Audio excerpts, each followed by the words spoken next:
নদীর ধারে ছোট্ট এক গ্রাম, নাম কল্যাণপুর। গ্রামটা যেমন সরল, মানুষগুলো তেমনই হৃদয়বান। সেই গ্রামে এক বুড়ো মানুষ বাস করতেন, গোপাল দা। মাথা ভর্তি পাকা চুল, মুখে লম্বা সাদা দাড়ি, গায়ে ফাটা ধুতি আর পাটের ব্যাগ কাঁধে ঝুলিয়ে প্রতিদিন ভোরবেলা মাঠে যেতেন। গোপাল দা কারো বাবা নন, কিন্তু গোটা গ্রামের গোপাল কাকা। গ্রামের ছোট থেকে বড় সবার সমস্যার কথা শুনতেন, সমাধান খুঁজে দিতেন। গ্রামের স্কুলের সামনে একটা বিশাল বটগাছ, ওখানেই প্রতিদিন বিকেল হলেই বসতেন গোপাল দা। পঞ্চায়েতের খবর থেকে শুরু করে শিশুদের পড়াশোনা, সব নিয়ে কথা হতো। গাছটা যেন তার নিজের ছায়া। কিন্তু গোপাল দার জীবনটা এত সহজ ছিল না। ছোটবেলায় বাবা মাকে হারিয়েছিলেন নদী ভাঙনে। সংসারে কেউ ছিল না, তাই মাঠে কাজ করে নিজের পেট চালিয়েছেন।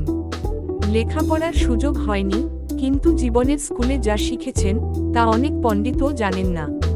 একদিন হঠাৎ পাকা রাস্তার দল এল গ্রামে, বড় বড় গাড়ি, মেপচোক আর মাটি কাটার যন্ত্র নিয়ে। গোপাল দা জানতে চাইলেন, কি হচ্ছে এখানে?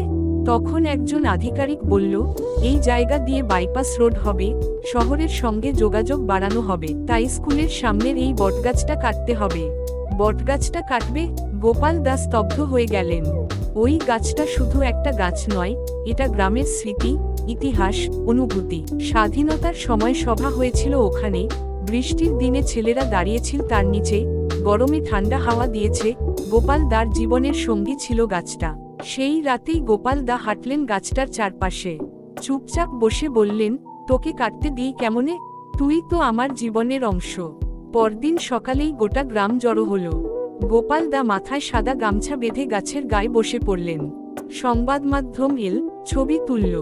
গোপাল দা শান্ত গলায় বললেন, এই গাছটা শুধু কাঠ নয়, আমাদের সংস্কৃতি। রাস্তা হোক, কিন্তু গাছ কাটার বদলে চারপাশ দিয়ে বাঁকানো যাক।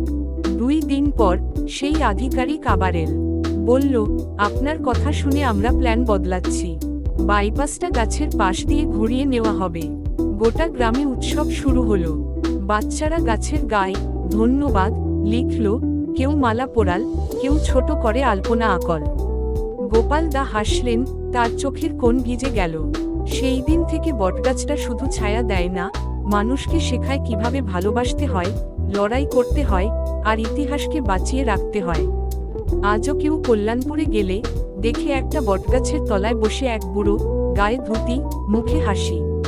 পাশে বসলে হয়তো গোপাল কাকা একটা গল্প বলবেন, গাছের, গ্রামের, জীবনের।